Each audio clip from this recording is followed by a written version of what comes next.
রাজনীতির মঞ্চে উত্থান ঘটছে এক নতুন নামের, নাহিদ ইসলাম। শেখ হাসিনার সরকার পতনের অন্যতম কারিগর, ছাত্র আন্দোলনের প্রিয় নেতা এবং বর্তমান অন্তর্বর্তীকালীন সরকারের সাবেক উপদেষ্টা। কিন্তু এই তরুণ নেতা কিভাবে উঠে এলেন? কেন তিনি আলোচনার কেন্দ্রবিন্দুতে? আজকের এই বিশেষ প্রতিবেদনে আমরা উন্মোচন করব নাহিদ ইসলামের জীবন, সংগ্রাম এবং ভবিষ্যতের পরিকল্পনা। ভিডিওটি শেষ পর্যন্ত দেখুন, কারণ এমন কিছু তথ্য পাবেন যা অন্য কোনো ভিডিওতে পাবেন না।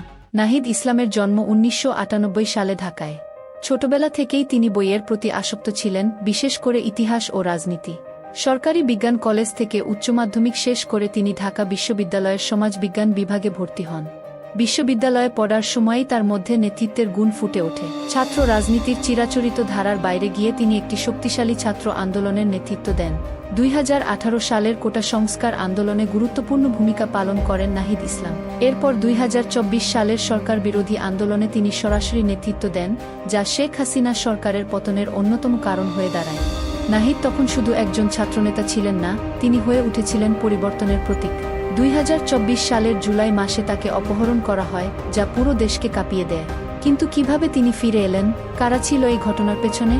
অনেকেই মনে করেন এটি ছিল সরকারের ষড়যন্ত্র, কিন্তু তার ফিরে আসার পর তিনি আরও শক্তিশালী হয়ে ওঠেন। শেখ হাসিনা সরকারের পতনের পর তিনি অন্তর্বর্তীকালীন সরকারের উপদেষ্টা হিসেবে দায়িত্ব নেন। কিন্তু 2025 সালের ফেব্রুয়ারিতে তিনি পদত্যাগ করেন এবং ঘোষণা করেন, নতুন শক্তির উত্থানের জন্য আমার রাজপথে থাকা প্রয়োজন।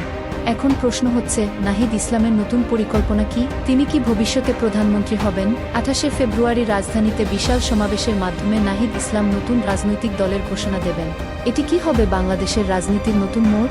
নাহিদ ইসলামের রাজনীতির যাত্রা কি তাকে বাংলাদেশের সর্বোচ্চ ক্ষমতার আসনে বসাবে?